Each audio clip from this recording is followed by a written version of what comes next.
Hello everyone, welcome back to the channel. आज हम start करने वाले हैं और स्टार्ट्स टू में भी हम स्टार्ट करेंगे विद परम्यूटेशन एंड कॉम्बिनेशन. हम इससे क्यों स्टार्ट कर रहे हैं? बिकॉज बहुत लोगों को प्रॉब्लम रहती है, भैया स्टार्ट्स में कुछ नहीं आता, क्या करूँ. आपको सिर्फ ये दो चीज़ों की ज़रूरत है for starts to, that is permutation and combination and probability distribution. इसलिए मैं प्लेलिस्ट में सबसे पहले ये दोनों चीज़ों की सेपरेट वीडियोस बना दे रहा हूँ ताकि आप इनको कवर कर लो, तो आपको स्टार्ट्स वन रिविजिट नहीं करना पड़ेगा. अदरवाइज आपको स्टार्ट्स वन रिविजिट करके ये दोनों चीज़ें पढ़नी पड़ेंगी. हमारा एजेंडा क्या होने वाला है? हम थ्योरी कवर करेंगे, PYQs करेंगे और शॉर्टकट ऑफ PNC में नेक्स्ट वीडियो में कवर कर दूंगा. छोटा सा टॉपिक है. PYQs मैं यहाँ ज़्यादा नहीं ला पाया हूँ. उसका एक रीज़न है, because most of the PYQs week के कंटेंट से क्लब्ड है, तो सारे PYQs में कुछ ना कुछ वीक का कंटेंट यूज़ हो रहा है, तो इसलिए मैं यहाँ ज़्यादा PYQs नहीं ला पाया हूँ और ज़्यादा एग्जाम्पल्स है. बट एक बार जब हम वीक का कंटेंट स्टार्ट करेंगे तो हम बहुत सारे PYQs करेंगे, क्योंकि in my opinion very important. आप जितने ज़्यादा PYQs करके जाओगे उतना ज़्यादा आपको फेमिलियर फील होगा एग्जाम में. हम PYQs पे बहुत ज़्यादा एम्फेसिस पुट करेंगे और बहुत सारे PYQs करेंगे. स्टार्ट करते हैं permutation and combination with logic. Okay, हम पहले लॉजिक सीखते हैं और इस पर ही मैं परम्यूटेशन एंड कॉम्बिनेशन बिल्डअप कर दूंगा. सपोज मेरे पास एक कंटेनर है जिसमें 4 बॉल्स है, बॉल नंबर 1, 2, 3 एंड 4, और मुझे एक लाइन में ये चारों बॉल्स को अरेंज करना है 1 बाय 1. ओके, एक के बाद एक बॉल निकालेंगे और फिर उसको रीअरेंज करेंगे. जब मैं फर्स्ट बॉल निकाल रहा हूँ तो मेरे पास कितने ऑप्शंस है? या तो मैं बॉल नंबर 1 निकाल सकता हूँ, 2 निकाल सकता हूँ, 3 निकाल सकता हूँ या 4 निकाल सकता हूँ. तो मेरे पास 4 ऑप्शंस है फॉर फर्स्ट बॉल, राइट. जब मैं सेकंड बॉल निकालने जाऊंगा, सपोज मैंने फर्स्ट ऑप्शन पे या फर्स्ट प्लेस पे बॉल नंबर 2 निकाल ली. ओके, मैंने बॉल नंबर 2 निकाल ली. अब जब मैं सेकंड बॉल निकालना जाऊंगा, मेरे पास यहाँ कितनी बॉल अवेलेबल है? मेरे पास अब सिर्फ 3 बॉल अवेलेबल है, राइट. सेकंड प्लेस के लिए मेरे पास 3 ही बॉल्स अवेलेबल है. बट जब मैं एक और बॉल अब सेकंड प्लेस के लिए निकाल लूंगा, that is maybe we will take out 4. तो हमने एक 4 बॉल निकाल ली. अब मेरे पास थर्ड प्लेस के लिए सिर्फ 2 बॉल्स अवेलेबल है, 1 और 3. तो मैं इन दोनों में से कोई भी एक चूज कर सकता हूँ.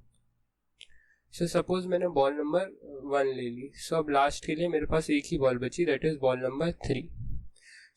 जब आपके पास 4 चीजें हैं और आपके पास 4 ही प्लेसेस हैं और आप उनको अरेंज करना चाहो, तो कितने वेज में हो सकती है? 4 into 3 into 2. सॉरी, लास्ट में मैंने 3 क्यों लिख दिया? It is 1, right. जब आपके पास 4 चीजें हैं और 4 ही प्लेसेस है उनको रखने के लिए, आप उनकी 24 पॉसिबिलिटीज बना सकते हो. This is what it line says. This is what this line says. The number of ways of arranging are different things taken all in a line. हम सारी चीजें ले रहे हैं. ओके, अभी हम सिलेक्ट नहीं कर रहे हैं कि ये 4 में से 3 बॉल ले लूं या 2 बॉल ले लूं. अभी हम चारों के चारों बॉल ले रहे हैं और 4 प्लेस पे उनको रीअरेंज कर रहे हैं. वो कितनी पॉसिबिलिटीज बनेगी? 24 पॉसिबिलिटीज यहाँ आप देख सकते हो. तो इसका एक शॉर्टकट रहता है, अगर आपके पास 4 चीजें हैं और 4 ही जगह है, तो आप उसको 4 फैक्टोरियल वेज में अरेंज कर सकते हो. यहाँ पे R है तो मैं R फैक्टोरियल लिख देता हूँ, समझाता हूँ कैसे. पहले 4 फैक्टोरियल का मीनिंग समझो. 4 फैक्टोरियल का मीनिंग कुछ नहीं होता, ये नंबर से स्टार्ट करो और एक नंबर से डिक्रीज करते जाओ और मल्टीप्लाई करते जाओ टिल 1 कम्स. ये भी 24 देगा और ये भी आंसर हमारा 24 ही आ रहा है. तो ये बाय लॉजिक था और ये फॉर्मूला होता है कि अगर आपके पास R थिंग्स है और उनको R प्लेसेस पे आपको अरेंज करना है, तो वो R फैक्टोरियल वेज में होता है. लॉजिक यही है कि आपके पास फर्स्ट ऑप्शन के लिए 4 चीजें हैं, सेकंड ऑप्शन के लिए 3 चीजें हैं, थर्ड ऑप्शन के लिए 2 चीजें और फोर्थ ऑप्शन के लिए 1 चीज है. अगर मेरे पास R चीजें होती, सबसे पहले मेरे पास रहता R, फिर 1 कम हो जाता, R से 1 कम ऑप्शन रहता, फिर R से 2 कम ऑप्शन रहते और लास्ट में मेरे पास बहुत ज्यादा बार एक ही ऑप्शन बचता. This is how we formulate the formula. Okay, but इसके इन डेप्थ में जाने की जरूरत नहीं है, आपको सिर्फ ये चीजें पता होना चाहिए. अगर आपके पास R थिंग्स है और आपको R प्लेसेस पे उसको रीअरेंज करना है, तो वो R फैक्टोरियल वेज में होता है. ओके, एक दो पॉसिबिलिटीज बना के देख लेते हैं. लेट्स से मैं सिलेक्ट करता हूँ 1 2 3 4। सो ये एक पॉसिबिलिटी हो गई। Second possibility will tell me. हाँ सुन रहा हूँ मैं, बताते जाओ। अच्छा, सो 1 2 4 3, ठीक है, और बताओ।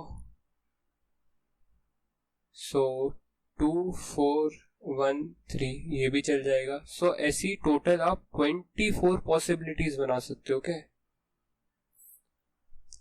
सो जब आपके पास आर थिंग्स होगी और आपको आर प्लेसेस पे ही उन्हें रीअरेंज करना है, सो उसको रीअरेंज करने के आर फैक्टोरियल वेज होंगे। सो ये बहुत ज़्यादा इंपॉर्टेंट नहीं है, पर इस पे मैं बिल्डअप करने वाला हूँ अपना परम्यूटेशन एंड कॉम्बिनेशन को। सो मेन थिंग यहाँ से स्टार्ट होगी, बट आपको ये लॉजिक समझ आना चाहिए कि कैसे हमारे पास ऑप्शंस होते हैं। ओके, सो कॉम्बिनेशन का मतलब ही होता है सिलेक्शन। ओके,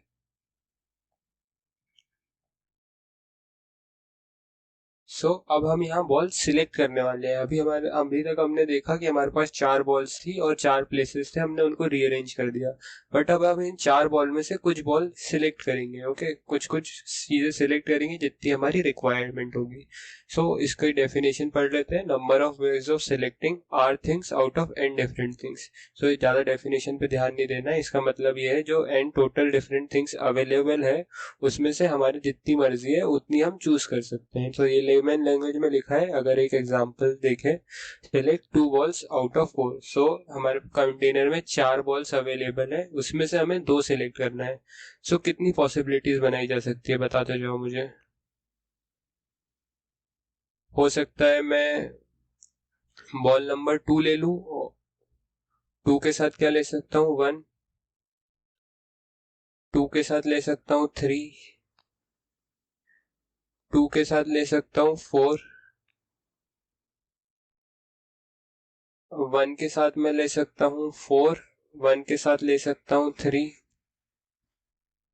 और 3 के साथ ले सकता हूँ मैं 4। राइट। अभी हम इनको रीअरेंज नहीं करने वाले हैं। जैसे 2 1 है तो 1 2 नहीं करने वाले हैं। कॉम्बिनेशन में हम सिर्फ सिलेक्ट करते हैं, ठीक है। यही डिफरेंस है कॉम्बिनेशन और परम्यूटेशन में। कॉम्बिनेशन में हम चीजों को सिर्फ सिलेक्ट करते हैं। तो मैंने सिर्फ ये 2 बॉल सिलेक्ट करी, अब वो कैसे भी रीअरेंज हो, किसी भी वे में रीअरेंज हो, उससे हमें कोई मतलब नहीं है, ठीक है। बार बार ये काउंटिंग पॉसिबल नहीं होगी, इसलिए एक फॉर्मूला आया जिसको बोलते हैं हम एनसीआर। एनसीआर ये क्या है, सबसे पहले ये देखते हैं। एन रिप्रेजेंट करता है यहाँ टोटल वैल्यूज। जैसे हमारे पास यहाँ टोटल जितनी चीजें अवेलेबल थी 1 2 3 4, तो ये टोटल वैल्यूज रिप्रेजेंट करता है। आर क्या, सिलेक्टेड वैल्यूज। जो वैल्यू हम सिलेक्ट करेंगे उतने, और ये सी इज रिप्रेजेंटेशन ऑफ कॉम्बिनेशन, तो इसको ऐसे रिप्रेजेंट करते हैं।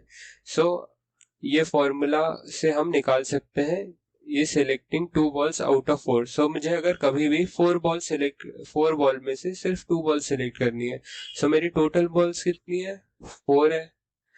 कितनी मुझे सिलेक्ट करनी है, 2 करनी है। 4C2। अगर आप ये 4C2 की वैल्यू कैलकुलेट करोगे, this will come out to be 6 only। okay, हमने देखा भी यहाँ कितने पॉसिबिलिटीज है, 1 2 3 4 5 एंड 6। 6 पॉसिबिलिटीज थी, वही हमें फॉर्मूले से भी मिली है, ठीक है। इसकी शॉर्ट ट्रिक और इसका फॉर्मूला मैं नेक्स्ट वीडियो में कवर कर दूंगा, अभी सिर्फ ये एक्सप्लेन करने के लिए। कॉम्बिनेशन में क्या होता है, हम चीजें सिर्फ सिलेक्ट कर रहे होते हैं। या तो आप प्लेसेस सिलेक्ट करोगे, 4 प्लेसेस में से 2 प्लेसेस सिलेक्ट करी, या आप ये बॉल सिलेक्ट करोगे या चॉकलेट सिलेक्ट करोगे, कुछ भी सिलेक्ट करना है आपको, उनको रीअरेंज नहीं करना है। आपने 5 लोगों को चुना, पर आपको 5 लोगों को कहाँ बिठाना है उससे आपको कोई मतलब नहीं है। 5 लोग हैं, 5 प्लेसेस है, कहीं भी बैठ जाए। आपको ये मतलब नहीं कि ये यहाँ बैठा हो, अगली बार ये यहाँ बैठ जाए, ऐसा कोई मतलब नहीं है। आपको सिर्फ इस चीज से मतलब है कि वो बैठे होने चाहिए 5, ठीक है। Combination is just for selection, यहाँ रीअरेंजमेंट का कोई फंडा नहीं है, ठीक है। ज्यादा पीवाईक्यूज थे नहीं आईआईटीएम के, मुझे जेई का क्वेश्चन यहाँ लेना पड़ा। इजी है, अभी करेंगे जस्ट इसके बाद। 2 रूल है, एक है मल्टीप्लिकेशन रूल और एक है एडिशन रूल। सो हम प्रोबेबिलिटी को जब तक मल्टीप्लाई करते हैं जब तक हमारा काम पूरा नहीं हो जाए, और एक ही काम करने के अगर 2 3 4 तरीके हैं तो हमें उनको प्रोबेबिलिटीज को ऐड करते हैं। मुझे पता है कुछ समझ नहीं आया, चलो एग्जांपल से देखते हैं। Suppose a committee of 11 member is to be formed. So एक 11 मेंबर्स की हमें कमिटी बनानी है, ठीक है, फ्रॉम 8 मेल्स। तो टोटल कितने लोग अवेलेबल है हमारे पास? 8 मेल्स अवेलेबल है और 5 फीमेल्स अवेलेबल है, ठीक है। सो टोटल 8 मेल्स अवेलेबल है, 5 फीमेल्स अवेलेबल है, और एक 11 मेंबर्स की कमिटी फॉर्म करनी है, ठीक है। सो if m is the number of ways the committee is formed with at least 6 males. So m is the number of ways committee is formed with at least 6 males. So at least का मतलब minimum इतने तो होने ही चाहिए, इससे ज्यादा हो तो कोई दिक्कत नहीं है, बट इतने तो होने ही होने चाहिए। सो एट लीस्ट 6 मेल्स बोला है। सो एटलीस्ट मतलब मिनिमम इतने, तो कितने हो सकते हैं? 6 मेल। मिनिमम इतने होंगे, ज्यादा भी हो सकते हैं, 7 मेल भी हो सकता है, और टोटल 8 मेल है तो 8 मेल भी हो सकता है। सो 3 केसेस बनेंगे हमारे पास, एक होगा 6 मेल का, एक होगा 7 मेल का, एक होगा 8 मेल का। सो हमें टोटल 11 मेंबर्स की कमिटी बनानी है। तो अगर मैं 6 मेल चूज करता हूँ तो मुझे 5 फीमेल चूज करनी पड़ेगी, राइट। अगर मैं 7 मेल चूज करता हूँ तो मुझे 4 फीमेल चूज करनी पड़ेगी ताकि मेरी 11 मेंबर्स की कमेटी बन जाए। और सिमिलरली मैं 8 मेल चूज करता हूँ तो मुझे 3 फीमेल चूज करनी पड़ेगी। अब देखो, अब ये बनी है टोटल 11 मेंबर्स की कमेटी, तीनों, राइट। सो तीनों अब 11 मेंबर्स की हो चुकी है। सो अब हम सिलेक्ट कैसे करेंगे? अब आएगा कॉम्बिनेशन का यूज। सो मेरे पास टोटल 8 मेल्स है और मुझे 6 चाहिए। सो 8 टोटल है, उसमें से मुझे कितने चूज करना है? 6 चूज करना है। सो ये हो जाएगा 8C6। मल्टीप्लाई करेंगे, अभी बताता हूँ ये क्यों करा। मेरे पास 5 फीमेल है और चूज मुझे कितनी करना है? 5 ही चूज करना है। सो 5C5। सो क्या हमारा काम क्या है? हमें बनाना है एक 11 मेंबर्स की टीम। तो हम जब तक मल्टीप्लाई करेंगे जब तक हमारा काम पूरा नहीं हो जाता, ठीक है। सो हमें एक 11 मेंबर्स की कमेटी फॉर्म करनी थी, तो जब तक ये हमने 11 मेंबर्स की कमेटी फॉर्म नहीं कर ली, सो ये प्रोबेबिलिटी मल्टीप्लाई होती रहेगी। अब ये केसेस के बीच में मैं एडिशन लगा रहा हूँ, अब क्यों लगा रहा हूँ ये समझाता हूँ। अब हमारा काम, एक ही काम को करने के एक से अगर ज्यादा वेज है तो वो ऐड होते हैं। सो या तो इस वे में आप 11 मेंबर की कमेटी बना सकते हो, 6 मेल 5 फीमेल, या तो 7 मेल 4 फीमेल में से भी आप 11 मेंबर की कमेटी बना सकते हो, या थर्ड केस है 8 मेल और 3 फीमेल से भी आप 11 मेंबर्स की कमेटी बना सकते हो।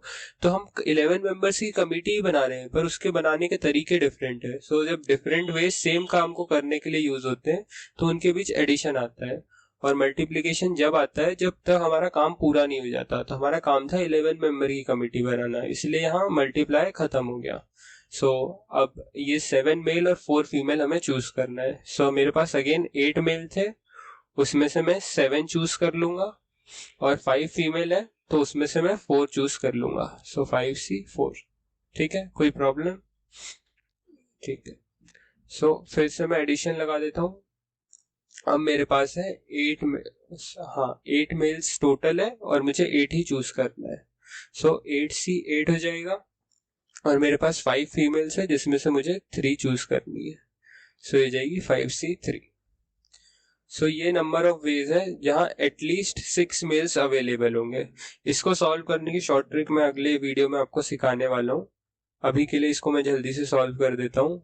सो 8 into 7 to 6 into 5 into 4। सो ये लंबा चले जाएगा। सो मैं कैलकुलेशन आप पर छोड़ देता हूँ, या नेक्स्ट वीडियो में हम इसकी कैलकुलेशन को शॉर्टकट में कवर करना सीख लेंगे, फिर आप ये कर लेना, ठीक है। मैं इसके सेकेंड पार्ट पे जाता हूँ। N is the number of ways the committee is found with at least 3 females. तो मिनिमम इतनी तो होनी ही चाहिए, इससे ज्यादा हो तो भी कोई दिक्कत नहीं है, ठीक है। सो एटलीस्ट 3 फीमेल्स पे अब हम जाते हैं। सो N is at least 3 females.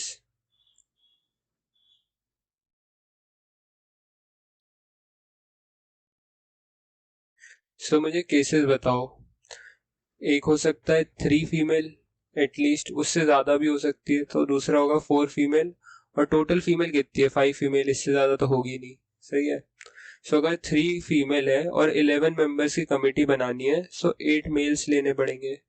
4 female है, 11 मेंबर्स की कमेटी बनानी है, तो 11 मेल लेने पड़ेंगे। 5 फीमेल है और 11 मेंबर्स की कमेटी बनानी है, तो 6 मेल लेने पड़ेंगे। सो ये सिमिलर ही हो गया, बस इसका उल्टा हो गया। ऐसा बन गया है लकीली, बट होता नहीं है। ठीक है। सो हमारा वर्क हो गया पूरा कि 11 मेंबर्स की कमेटी बनाना है। सो जब तक कमेटी 11 मेंबर्स की फॉर्म नहीं होती, आप मल्टीप्लाई करोगे और सेम चीज को करने के डिफरेंट वेज आ जाते हैं, तो ऐड करोगे। सो सिलेक्ट कर सकते हो आप। हमारे पास 5 फीमेल है, उसमें से हमें 3 सिलेक्ट करना है, और 8 मेल है जिसमें से हमें 8 सिलेक्ट करना है। हमारे पास 5 फीमेल है जिसमें से हमें 4 सिलेक्ट करना है, और हमारे पास, सॉरी मैंने यहाँ गड़बड़ी कर दी, मुझे यहाँ 8 लिखना चाहिए। 4 8 सॉरी 7 लिखना चाहिए। 8 मेल्स है जिसमें से हमें 7 सेलेक्ट करना है। इसमें 5 फीमेल्स है जिसमें से हमें 5 सिलेक्ट करनी है, और 6 मेल्स है आउट ऑफ 8। सो ये n की वैल्यू हो गई, ये m की। जब आप ये दोनों इक्वेशन सॉल्व कर लोगे तो क्वेश्चन में m प्लस n की वैल्यू पूछी थी, वही आपका आंसर है। ओके। सो मैं ये कैलकुलेशन नेक्स्ट वीडियो में कर दूंगा शॉर्ट ट्रिक वाली में। बाकी ये इसका कोर कॉन्सेप्ट था, तो आपको ये समझ आना चाहिए कि हमने सिलेक्ट कैसे करी। कॉम्बिनेशन के लिए मैंने एक क्वेश्चन लिया था कि कैसे हम चूज करते हैं, हमने रीअरेंज नहीं करा। 6 मेल कहाँ बैठे हैं, 5 फीमेल कहाँ बैठी है, कौन सी प्लेस पे बैठी है, इससे हमें कोई लेना देना नहीं है। हमने सिर्फ चूज करा है 11 मेंबर्स इन डिफरेंट वेज में। Okay. So I hope combination थोड़ा क्लियर हुआ होगा आपको।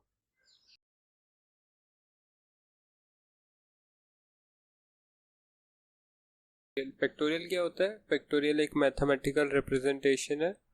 आप किसी भी नंबर के साथ उसे ऐसा जब साइन लगाते हो तो इसी को बोलते हैं फैक्टोरियल। ओके। सो इसका मीनिंग क्या होता है? आपको इस वैल्यू के साथ स्टार्ट करना है और एक वैल्यू डिक्रीज करते जाना है। जैसे 4 है, फिर एक डिक्रीज करोगे तो 3, एक डिक्रीज करोगे तो 2, एक डिक्रीज करोगे तो 1। सो आपको कहाँ रुकना है? 1 पर रुकना है। ऐसे ही 5 फैक्टर, अब इसका वैल्यू निकालोगे तो ये हो जाएगा 24। सिमिलरली आप 5 फैक्टोरियल 6 फैक्टोरियल निकाल के देख सकते हो। सो 5 से स्टार्ट करना है। 5 इंटू एक कम 4, एक और कम 3, एक और कम 2, और लास्ट में 1। बस 1 पे रुक जाना है। सो ये हो जाएगा 120। सिमिलरली आप 6 फैक्टोरियल भी निकाल सकते हो। So that is 6 into 5 into 4 into 3 into 2 into 1 equal to, ये हो जाएगा 720। ओके। 7 फैक्टोरियल भी देख लेते हैं। 7 factorial equal to 7 into 6 into 5 into 4 into 3 into 2 into 1। अब मैं यहाँ आपको कुछ चीज़ें दिखाना चाहता हूँ। देखो, अगर मैं आपको 6 फैक्टोरियल कैलकुलेट करने को बोलता तो आप मुझे ये वैल्यू देते, करेक्ट? मैंने आपको 7 फैक्टोरियल वैल्यू कैलकुलेट करने को दिया तो आपने मुझे ये सारी चीज़ें दी, पर मैं इसको क्या क्या ये 6 फैक्टोरियल है? बताओ मुझे। 6 into 5 into 4 into 3 into 2 into 1 obviously है। या हमने 6 फैक्टोरियल कैलकुलेट करा था तो ये सेम ही चीज़ आई थी। तो आप 7 फैक्टोरियल को ये भी लिख सकते हो, दैट इज 7 इंटू 6 फैक्टोरियल। अब लेट से आपको ये 6 भी नहीं यूज़ करना है। ओके। सो आप ये 6 नहीं ले रहे हो, सो आप इसको ऐसा भी लिख सकते हो। ये 5 फैक्टोरियल है कि नहीं बताओ? 5 into 4 into 3 into 2 into 1 obviously है। ये 5 फैक्टोरियल ऊपर लिखा है, तो आप 7 फैक्टोरियल को ऐसा भी लिख सकते हो, that is 7 into 6 into 5 factorial. So आप किसी भी नंबर के फैक्टोरियल पे उसे रोक सकते हो, इसमें कोई प्रॉब्लम नहीं है। 7 फैक्टोरियल को आप ऐसा भी लिख सकते हो 7 इंटू 6 फैक्टोरियल, और 7 फैक्टोरियल को आप ऐसा भी लिख सकते हो 7 इंटू 6 इंटू 5 फैक्टोरियल। और कैसे लिख सकते हो? 7 इंटू 6 इंटू 5 इंटू 4 फैक्टोरियल, और उसके आगे आपकी मर्जी। सो ये सिंपल सा फैक्टोरियल रिप्रेजेंटेशन है। मेन थिंग यहाँ से स्टार्ट होगी, that is combination. So combination आप स्टार्ट करते हैं। हम कॉम्बिनेशन का सिर्फ और सिर्फ एक ही यूज केस है, दैट इज सिलेक्शन। सो इसका हम यूज करते हैं फॉर सिलेक्टिंग थिंग्स। सो इसका फॉर्मूला होता है NCR, जो आप ऑलरेडी देख चुके हो, that is n factorial upon r factorial into n minus r का फैक्टोरियल. ओके, सो n रिप्रेजेंट करता है टोटल वैल्यूज, c रिप्रेजेंट करता है कॉम्बिनेशन, r रिप्रेजेंट करता है सिलेक्टेड वैल्यूज, राइट. सो अब हम इससे कुछ क्वेश्चन करके देखते हैं. दैट इज सपोज हम 10c3 कैलकुलेट करते हैं. सो हमें ऊपर n फैक्टोरियल लेना है. सो 10 का फैक्टोरियल अपॉन अपॉन में क्या आएगा, ये r का फैक्टोरियल. सो 3 का फैक्टोरियल और n माइनस r है तो 10 माइनस 3 दैट इज 7 का फैक्टोरियल. सो 10 इंटू 9 इंटू 8, अब मैं इसको लिख सकता हूँ 10 इंटू 9 इंटू 8 इंटू 7 फैक्टोरियल, जैसे कि मैंने यहाँ समझाया. 7 factorial could be written as 7 into 6 factorial. Similarly उसी तरीके से लिख रहे हैं. 3 फैक्टोरियल को आप ओपन अप कर सकते हो, दैट इज 3 इंटू 2 इंटू 1, और यहाँ मैं 7 फैक्टोरियल एज इट इज रहने देता हूँ क्या कि हम कैंसिल कर सकते हैं. सो ऊपर बच जाएगा 4, this would be 3, this would be 4, so 12, this is 10, 120, so this is 120. okay, so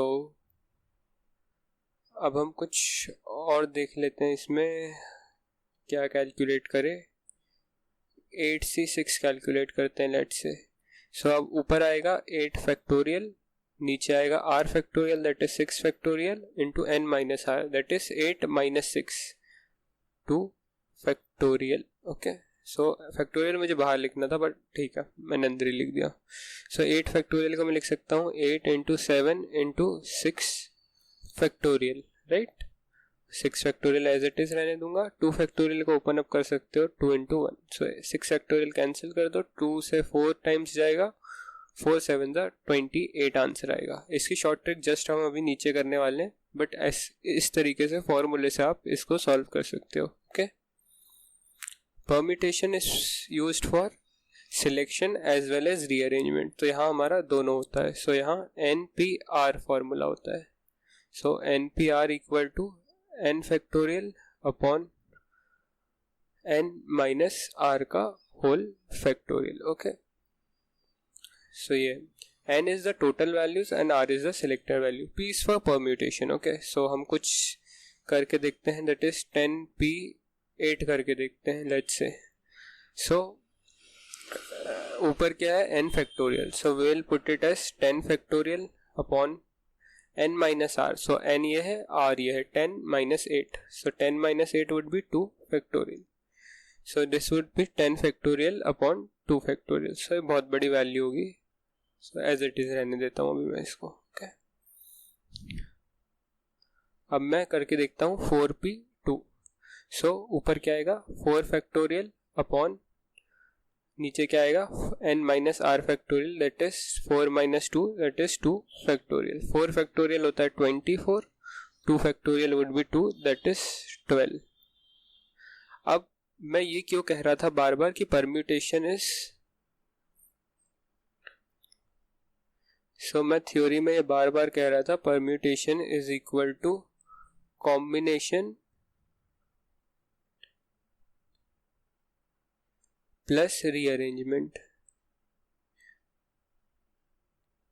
इसके फॉर्मूले से भी आप देख सकते हो. तो परम्यूटेशन का फॉर्मूला क्या है. सो मैं यहाँ परम्यूटेशन लिखता हूँ एज इट इज.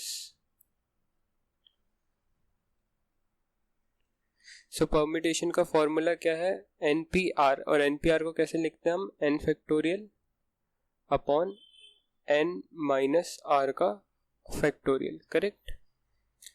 अब इसमें मैं अगर ऊपर नीचे r फैक्टोरियल से मल्टीप्लाई डिवाइड कर दूं, ये एक दूसरे से कैंसिल हो जाएंगे, इसलिए कोई चेंज नहीं ला रहे हैं ये, तो मैं ये कर सकता हूँ, राइट. अब इतनी चीज देखो आप सिर्फ,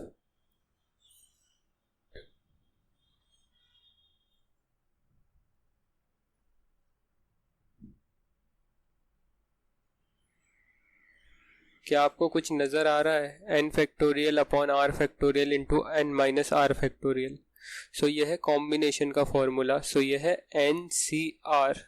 और हम रीअरेंज कैसे करते हैं, हम उसके फैक्टोरियल से मल्टीप्लाई करते हैं हम। जब हमको आर चीज़ों को on a line r place पे अरेंज करना होता है तो आर फैक्टोरियल से मल्टीप्लाई करते हैं, करेक्ट। 4 चीज़ों को 4 प्लेसेस पे रीअरेंज करना है तो 4 फैक्टोरियल से मल्टीप्लाई करते हैं। सो इसलिए permutation comes out to be combination plus rearrangement. So I hope यहाँ से आपको थोड़ी सी क्लैरिटी मिली होगी, ओके। सो आप अगर आर फैक्टोरियल से मल्टीप्लाई डिवाइड करते हो तो यहाँ कॉम्बिनेशन का फॉर्मूला बन जाता है और ये आर फैक्टोरियल रीअरेंजमेंट के लिए यूज होता है। I hope it's clear. अब चलते हैं शॉर्टकट पे, जो मेन चीज़ है जिससे आपका टाइम बचेगा एग्जाम में। सो ऊपर आता है NCR, करेक्ट। सो हमारे पास क्वेश्चन क्या था NCR के 10C3 और 8C6, ओके। सो हम पहला क्वेश्चन लेते हैं 10C3। सो आपको क्या करना है, जितनी ये वैल्यू है उतने बार इस नंबर को डिक्रीज करना है। ऊपर 10 3 वैल्यूज है तो ऊपर 3 वैल्यूज लिखूंगा मैं एक एक डिक्रीजिंग ऑर्डर में, 10 9 8। और आपको इसको डिवाइड करना है जहां से नंबर स्टार्ट कर रहा है टिल 1, 3 इंटू 2 इंटू 1। अब आप इसको 3 से कैंसिल कर लो, 2 से 4 टाइम्स कैंसिल कर लो, ये 120 आ गया। सो बहुत जल्दी कैलकुलेशन आप इससे कर सकते हो। अब हम और एग्जांपल ले सकते हैं, जैसे कि 8C6, ठीक है, ये एग्जांपल लिया था। सो आपको 6 टाइम्स नंबर लेना है डिक्रीजिंग फ्रॉम 8। सो 8 से स्टार्ट करा, आपको 6 नंबर्स लेने 1 बाय 1 डिक्रीज करके। सो 8 7 6 5 4 3। सो हमने 6 नंबर लिए स्टार्टिंग विद 8। सो 8 से स्टार्ट करा, फिर डिक्रीज करते गए, first second third fourth fifth and sixth. आपको डिवाइड करना है इस वैल्यू से स्टार्ट करते टिल 1। सो 6 into 5 into 4 into 3 into 2 into 1। बहुत सारी चीज़ें अब यहाँ से कैंसिल हो जाएगी। सो आप 2 से यहाँ 4 टाइम्स कर सकते हो और 7 4 28। सो आपको बहुत जल्दी आंसर मिलेंगे इससे। और कुछ देख लेते हैं, जैसे कि 9C4, ओके, ये देख लेते हैं। सो आपको स्टार्ट करना है 9 से और कितने टर्म्स लेने हैं, 4 टर्म्स लेने हैं, करेक्ट। सो 9 इंटू 8 इंटू 7 इंटू 6। क्या मैंने 4 टर्म्स ले लिए? यस, 1 2 3 4। अब डिनोमिनेटर में क्या होगा, ये 4 से स्टार्ट करना है 1 तक जाना है, 4 इंटू 3 इंटू 2 इंटू 1। ये आप मेरे को कैलकुलेशन करके दे सकते हो कमेंट्स में, ओके। और एग्जांपल ले लेते हैं हम 11C3, ओके। सो कितने टर्म्स लेना है मुझे, स्टार्टिंग फ्रॉम 11 3 टर्म्स लेना है। तो फर्स्ट एक डिक्रीज करोगे तो second and third one is 9। और डिनोमिनेटर में क्या आएगा, 3 से 1 तक, ठीक है। सो ये आप सॉल्व कर लेना, ये आपके वैल्यूज निकल जाएंगे। तो ये था शॉर्टकट ऑफ कॉम्बिनेशन, ठीक है।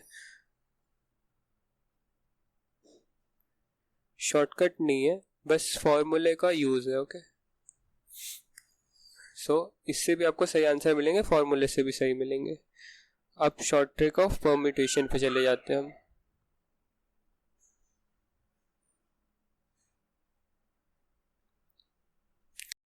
सो now comes permutation. So permutation का फॉर्मूला क्या होता है, NPR। और NPR कैसे खुलता है, n factorial upon n minus r factorial. But हमें ये लगाने की ज़रूरत नहीं पड़ेगी शॉर्ट ट्रिक के साथ। सो हमने क्या क्या वैल्यू लिए ऊपर वो देख लेते हैं, 10P8 and 4P2, okay fine. So 10P8 and 4P2 आप अपने मन से बना के और सारी कर सकते हो। सो इसमें क्या करना है आपको, अगेन कॉम्बिनेशन जैसी ये डिजिट देखनी है, उतनी नंबर ये डिक्रीजिंग वैल्यू में लेने हैं। So we will start with 10 और 8 नंबर्स लेने हैं हमें एक के बाद एक डिक्रीज करके। सो 10 9 8 7 6 इंटू 5 इंटू 4 इंटू 3 इंटू बस 8 नंबर लेने हैं। सो 1 2 3 4 5 6 7 8, या सो दीज आर 8 नंबर्स। आपको इसमें कुछ डिवाइड नहीं करना है लाइक कॉम्बिनेशन। सो कॉम्बिनेशन में हमारे पास नीचे एक r फैक्टोरियल होता था तो हम डिवाइड करते थे, इसमें कुछ डिवाइड नहीं करना है। ये 10P8 आंसर और ये फॉर्मूले से निकाला गया n factorial upon n minus r factorial से 10P8 आंसर दोनों एग्जैक्टली मैच करेंगे, ओके, कोई प्रॉब्लम नहीं है। सो आप इसको ओपन भी करोगे तो ये क्या देगा, 10 into 9 into 8 into 7 into 6 into 5 into 4 into 3। अब मैं इसको 2 इंटू 2 की जगह 2 फैक्टोरियल लिख सकता हूँ, और मैं यहाँ डिनोमिनेटर का 2 फैक्टोरियल इससे कैंसिल कर सकता हूँ, करेक्ट। सो ये कैंसिल कर दूंगा, तो अब ये मेरे पास है 10 से 3 तक। सो यहाँ भी आप देख सकते हो आपके पास डायरेक्ट वैल्यू है 10 से 3 तक। सो 4p2 कैलकुलेट कर सकते हैं। सो हमें दो नंबर लेने हैं 4 से डिक्रीजिंग ऑर्डर में, 4 इंटू 3। सो ये आ गया आंसर हमारा 12। सो कैलकुलेशन इससे थोड़ी क्विक हो जाती है, आपको ये नहीं लगाना पड़ता है, यहाँ से भी 12 ही आंसर आएगा बाकी। सो सिर्फ कैलकुलेशन के लिए है ये, इसका और कोई यूज नहीं है, ठीक है। और नंबर ले सकते हो आप, 8p6 ले लेता हूँ। सो 8 से स्टार्ट करना है और 6 नंबर लेना है। सो 8 into 7 into 6 into 5 into 4 3 2 5 and 3। सो ये आंसर होगा आपका 8p6 का। सो आप ये कैलकुलेट करके कमेंट में मुझे बता देना। So now let's come to permutation. So permutation में क्या करते हैं, हम मिक्सचर ऑफ बोथ करते हैं। सो हम कॉम्बिनेशन यूज करेंगे टू सिलेक्ट फर्स्ट। सो आप कॉम्बिनेशन का यूज करोगे सिलेक्शन के लिए, देन उसको आप रीअरेंज करोगे ऑन द गिवन प्लेसेस। सो पहले आप कॉम्बिनेशन से सिलेक्ट करोगे और फिर उसको रीअरेंज करोगे, तो ऐसे ही आता है परम्यूटेशन। तो permutation is a mixture of both combination and rearrangement. So ये डेफिनेशन लिखी है, number of ways of selecting and rearranging r things out of n different things. So आप आर चीज को सिलेक्ट करोगे और रीअरेंज करोगे out of the total n different things. So जैसे कि हमारे पास एग्जांपल लेते हैं। So suppose I need to find 4p3। So अब तक आपको ये पता चल गया, ये ऊपर वाला होता है टोटल, ये p है परम्यूटेशन के लिए, ओके। c था कॉम्बिनेशन के लिए, p है परम्यूटेशन के लिए, और ये r है, ये है सिलेक्टेड स्ट्रिंग, ठीक है।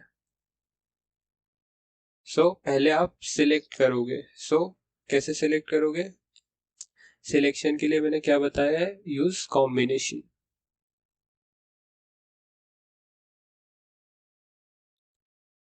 सो कॉम्बिनेशन से हम इसे सिलेक्ट करेंगे। सो हमारे पास टोटल 4 बॉल्स है, हमें सिलेक्ट करनी है 3। सो 4c3। So this is 4 into 3 into 2 into 1 upon 3 into 2 into 1। so this will come out to be 4, okay। so मैं पॉसिबिलिटी एक बार दिखा देता हूँ, बार बार नहीं करेंगे। So suppose we can take 1 2 3, okay. So हमें 3 ही बॉल सिलेक्ट करनी है। दूसरी पॉसिबिलिटी क्या हो सकती है, मैं 1 के साथ ले लूँ 2 और इसके साथ ले लूँ 4, ओके। तीसरी पॉसिबिलिटी होती है हम 2 को ही गायब कर दे। सो 1 3 4, एंड लास्ट पॉसिबिलिटी जो मुझे यहाँ दिख रही है वो हम 1 को गायब कर सकते हैं, तो 2 3 4। So these are the 4 possible ways of selecting out of, when you want to select 4 balls out of 3, these are the 4 possibilities। so यही 4 possibilities हो सकती है। so ये हमने select करा है अभी कि ये 4 में, ये हम कोई भी ये वाला combination ले सकते हैं, या ये combination ले सकते हैं, या कोई और, ये चारों combination में से कोई भी एक combination हम लेंगे, तो उसके लिए 4 possibilities प्लस यहाँ रीअरेंजमेंट, तो प्लस नहीं मल्टीप्लाई होता है रीअरेंजमेंट, मैं बीच में ऐसे ही लिख दे रहा हूँ। So next thing is rearrangement. तो आपने चूज तो कर लिया, पर आपको उसे अरेंज भी करना है एक ऑर्डर में। सॉरी, सो 3 चीजें हैं, और तीन ही चीजें हमारे पास, 1 2 3 बॉल होगी, या 1 2 4 बॉल होगी, 1 3 4 बॉल होगी, या 2 3 4 बॉल होगी। तो हमें इन्हें 3 प्लेसेस पे अगर रीअरेंज करना रहा, तो मैंने आपको यहाँ ऊपर फॉर्मूला भी बता दिया है कि आप direct n factorial r factorial ये सब लगा सकते हो, या तो आप सोच सकते हो कि 3 बॉल में से कोई भी 3 चूज कर सकता हूँ मैं फर्स्ट वाले के लिए। तो मेरे पास 3 ऑप्शन है, कोई भी एक बॉल चूज कर लोगे, तो सेकेंड वाले के लिए सिर्फ 2 ऑप्शन बचेंगे और लास्ट वाले के लिए सिर्फ एक ऑप्शन। सो अब इसको 3 into 2 into 1 that is 6 directly लिखो या 3 फैक्टोरियल लिखो, तो 3 इंटू 2 इंटू 1, सो ये भी 6 है। सो आइदर फॉर्मूला यूज कर सकते हो और लॉजिक अप्लाई कर सकते हो। सो आपने कॉम्बिनेशन यूज किया टू सिलेक्ट एंड देन उसको परम्यूट करा, so total number of veg अब देखो आप 4 कॉम्बिनेशन से, और उसका रीअरेंजमेंट कर सकते हो आप 6 तरीके से। सो ये आंसर आएगा आपके पास 24। ओके, सो 4p3 का फॉर्मूला से भी अब हम आंसर चेक कर लेते हैं, वेरीफाई कर लेते हैं। सो 4 into 3 into 2, so this will also come out to be 24. so permutation क्या होता है? permutation होता है एक mixture of combination plus rearrangement. तो कैसे करते हैं हम, एक बार रिविजिट कर लेते हैं सारी चीजों को। अगर मेरे पास 8 चीजें हैं और उनमें जो है आर जगह पे रखना है, रीअरेंज करना है डिफरेंट वेज में, तो वो आर फैक्टोरियल से होता है। ठीक है, जैसे कि हमारे पास यहाँ 4 चीजें थी और हमारे पास 4 प्लेसेस थे, तो हमें अगर उन्हें रीअरेंज करना था तो 4 फैक्टोरियल वेज में हो सकते हैं। आप यहाँ उन्हें रीअरेंज करके देख सकते हो। कॉम्बिनेशन क्या इसलिए यूज होता है? कॉम्बिनेशन सिर्फ और सिर्फ सिलेक्शन के लिए यूज होता है। तो आपने 4 में से 3 चीजें सिलेक्ट करनी है, 4 में से चारों चीजें सिलेक्ट करनी है, 4 में से एक ही चीज सिलेक्ट करनी है, 4 में से 2 सिलेक्ट करनी है। ओके, सो मैंने एक बार पॉसिबिलिटी बना के दिखा दी थी आपको और वही आंसर मैच करवाया था with this formula 4c2। Okay, so हमारा आंसर यहाँ भी 6 आया था और आप पॉसिबिलिटी भी बनाओगे तो भी 6 ही आएगा। उसके बाद ये क्वेश्चन में मेन था कॉन्सेप्ट, ये सॉल्व करना मैं तुमको सिखा दूंगा। सो अभी के लिए ये कॉन्सेप्ट तुमको आना चाहिए कि बस हम सिलेक्ट कैसे कर रहे हैं, 8 आउट ऑफ 8c6 कैसे करा, 5c5 कैसे करा। So this was the main thing.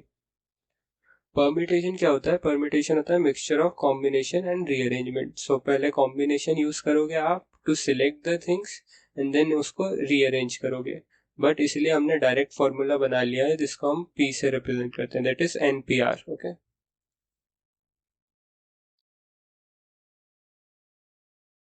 सो अब मैं आपको, so it's now the P Y Q time. So P Y Q देख लेते हैं। और थोड़ा सा इसमें वीक 1 क्लब्ड है, तो मैं ये क्वेश्चन थोड़ा सा इजी कर देता हूँ कि क्या पूछा है और फिर आप सॉल्व करो। तो एक अर्न है, मतलब वेसल बोल सकते हो या पॉट बोल सकते हो, कुछ भी बोल लो। उसमें 20 वाइट बॉल्स है। सो ये वाइट तो दिख नहीं रहा पर मेरे पास कलर यही था, और 12 रेड बॉल्स है। सो ये भी वही कलर की प्रॉब्लम है। सो 20 वाइट बॉल्स है और 12 रेड बॉल्स है।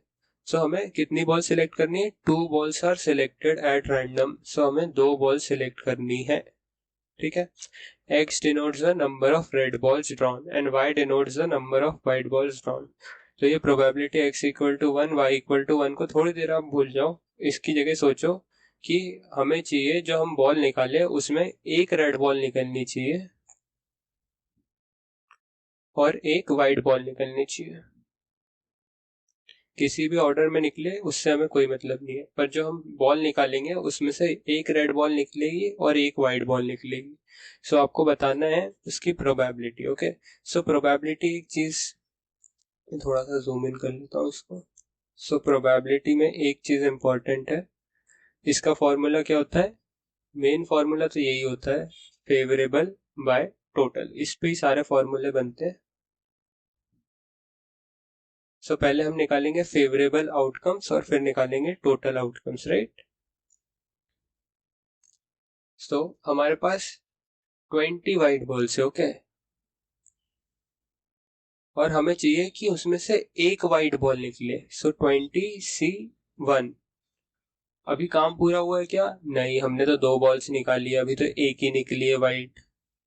सो जो रेस्ट बची वाली 12 रेड बॉल है उसमें से हम चाहते हैं कि एक रेड बॉल भी निकले। सो 12c1, अब हमारा काम पूरा हो गया। एक वाइट निकल गई, एक रेड निकल गई। ओके, सो टोटल कैसे निकालेंगे? ये टोटल बॉल है दैट इज वाइट और red. So sorry, so white है 20 और रेड है 12। सो टोटल कितना हो रहा है? 20 प्लस 12 दैट इज 32। सो 32 में से कोई भी 2 बॉल निकल जाए हमें कोई फर्क नहीं पड़ता। सो 32c2। सो इससे हमारा काम पूरा हो जाएगा। क्वेश्चन में क्या पूछा था, आप ये भूल जाओ, probability x equal to 1 y equal to 1, ये वीक 1 में आएगा, मैं बहुत अच्छे से समझाऊंगा वहाँ। इसका मतलब यही है कि हमें अभी के लिए एक रेड बॉल निकालनी है और एक वाइट बॉल निकालनी है।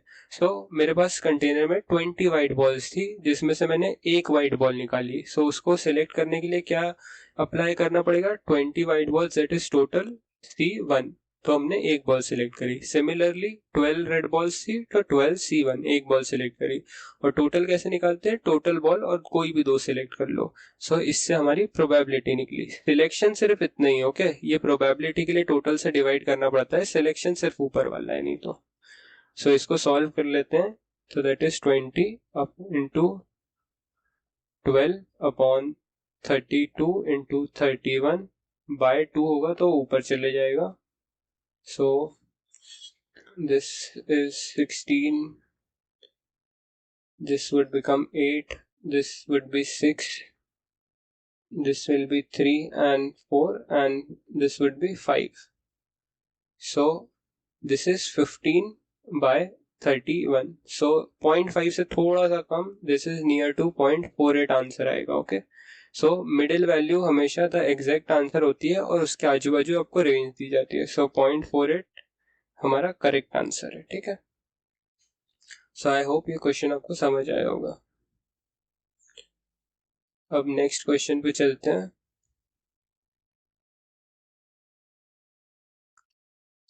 एक बॉक्स था जिसमें 7 मिल्क चॉकलेट्स थी और 3 dark chocolates, okay.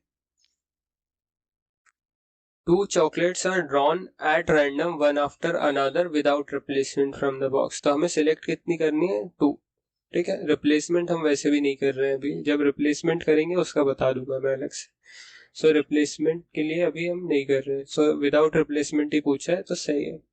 Let a random variable x denotes the number of milk chocolate drawn। x denote कर रहा है number of milk chocolate।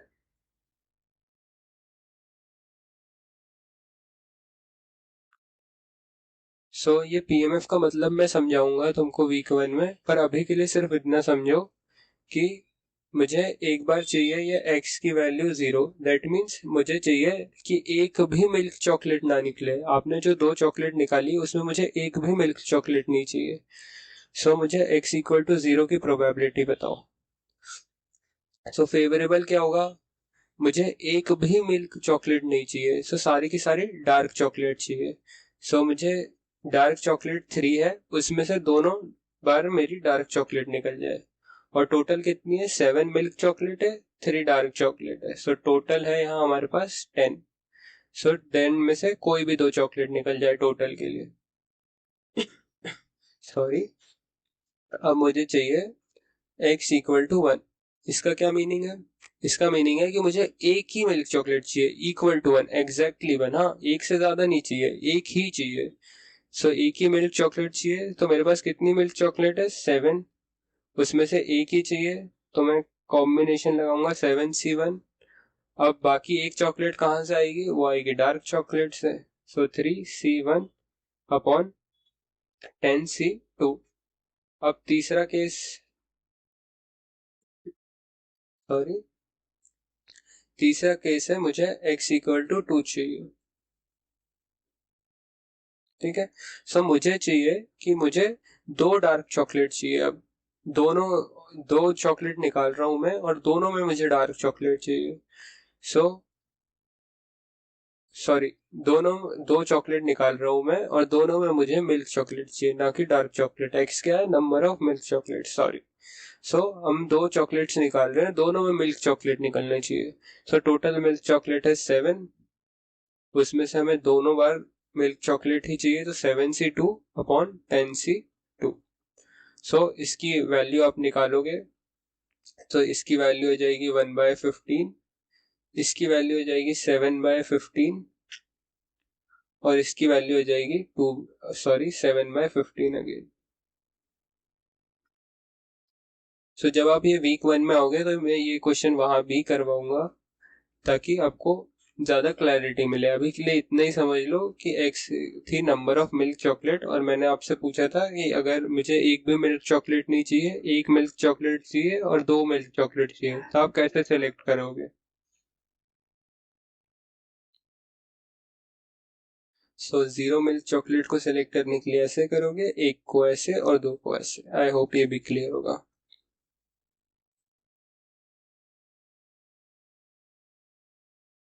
So I think that's all what I had. So मैं आपको बस thank you बोलना चाहता हूँ at the end. और इसके क्वेश्चन पीवाईक्यू में बहुत ज़्यादा करेंगे, हम वीक्स में करेंगे। अभी ये मोस्टली क्लब्ड है तो ऐसी ही प्रॉब्लम होती है, इसलिए मैं क्वेश्चन यहाँ ज़्यादा करा नहीं पाया, बट इसके क्वेश्चन हम करेंगे। सो बी टेंशन फ्री। और बाकी मैं आपको थैंक यू बोलता हूँ, और ये हमारी फर्स्ट वीडियो थी तो आप फीडबैक दे सकते हो, आप जो भी देना चाहो। Thank you.